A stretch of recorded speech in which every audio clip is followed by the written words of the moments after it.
Holy Spirit. Holy Spirit is Jesus.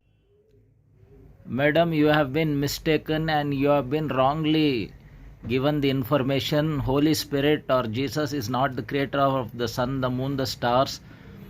Okay, God of Adam and Eve is the creator of the sun, the moon, the stars.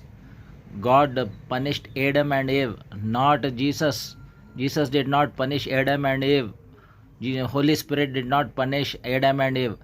God, when Adam and Eve committed sin, God punished them, and Adam and Eve used to worship God, not Jesus, not Holy Spirit. So your theory is wrong. So worship God, the God of Adam and Eve. Okay, we call him Allah in Arabic.